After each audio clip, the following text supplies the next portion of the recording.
ওয়ালাইকুম ভাইয়া। ওয়ালাইকুম সালাম। কেমন আছেন? আলহামদুলিল্লাহ ভালো আছি। এখানে কি কাজ করেন আপনি? আমার এখন মেন কাজ হচ্ছে গাড়ি ধৌত করা কিংবা গাড়ি ওয়াশ করা, কার ওয়াশ যেটাকে বলে ওটা করতেছি। কার ওয়াশ করা। কার ওয়াশ প্রতিদিনের মতো প্রতিদিন কয়টা গাড়ি ওয়াশ করতে পারেন? প্রতিদিন আমি 5-6টা গাড়ি ওয়াশ করতে পারি। আর 5-6টা গাড়ি ওয়াশ করলে প্রায় এই দেশের 100 দিরহাম, বাংলাদেশে প্রায় 3,500 টাকা ইনকাম করা যায়। বাংলাদেশে 3,500 টাকা। 3,000, 3,500, 4,000 এরকম ইনকাম করা যায় প্রতিদিন। তাহলে মাসে কি রকম আপনার সেভিং হয়? মাসে আল্লাহর রহমতে আমার খানা খরচ সবকিছু বাদ দিয়ে আমার প্রায় 70-80 হাজার টাকা আরামে থাকে।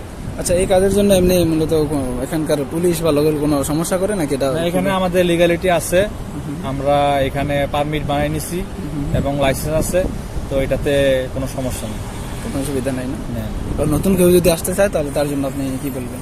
নতুন যদি কেউ আসে অবশ্যই এখানে আসলে ভালো হবে, কারণ এখানে বর্তমানে কাজ কর্ম ভালো আছে এবং বেতনও ভালো আছে, মোটামুটি ভালো হবে।